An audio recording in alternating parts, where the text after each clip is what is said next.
Gandhinagar મનપાના veterinary ઓફિસરના ઘરે હુમલો કરવામાં આવ્યો। અજાણ્યા શખ્સોએ પાર્ક કરેલ વાહનના કાચ તોડી નાખ્યા હતા। મોડી રાત્રે રખડતા ઢોર પકડવાની કામગીરી બાદ આ હુમલો કરવામાં આવ્યો। ગાંધીનગર સેક્ટર 7 પોલીસ સ્ટેશનમાં આ સમગ્ર મામલે ફરિયાદ નોંધાઈ છે।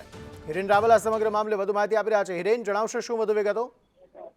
જે માહિતી મળી રહી છે તે અંતર્ગત ગઈકાલે મોડી રાત્રે ગાંધીનગર કોર્પોરેશનમાં ઢોર પકડવાની કામગીરી શરૂ હતી અને સેક્ટર 3 અને 4 વિસ્તારમાં કેટલાક રખડતા ઢોર હોવાની માહિતીના આધારે ઢોર પાર્ટી ત્યાં ઢોર પકડી પહોંચી હતી। જો કે એ પહેલા માલધારીઓ એટલે કે પશુપાલકોએ ત્યાંથી આ ઢોર કાઢવા માટે બાઇકો લઈ અને તેઓ ત્યાંથી નીકળ્યા હતા।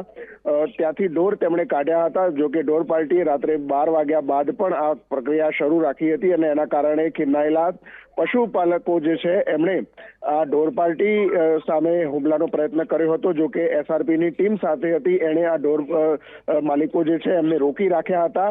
આ કામગીરી પૂરી થયા પછી મોડી રાત્રે આ જે વેટરનરી ઓફિસર છે એમના નિવાસ સ્થાને એક ગાડી પહોંચી હતી અને એ ગાડીમાં રહેલા કેટલાક લોકોએ ધોકાઓ સાથે બહાર મૂકેલા ગાડીઓના કાચ વગેરે તોડવાની ઘટના બની હતી અને એ ઘટના બાદ વેટરનરી ઓફિસરે આ સમગ્ર ઘટનાક્રમ જે ઢોર પકડવાનો છે એ ઘટનાક્રમની સાથે એમના ઘરે પણ આ પ્રકારે હુમલો થયો હોવાની અરજી ગાંધીનગર સેક્ટર 7 પોલીસ સ્ટેશનમાં આપી છે।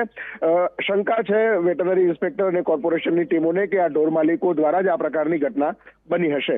આભાર સમગ્ર માહિતી આપવા માટે।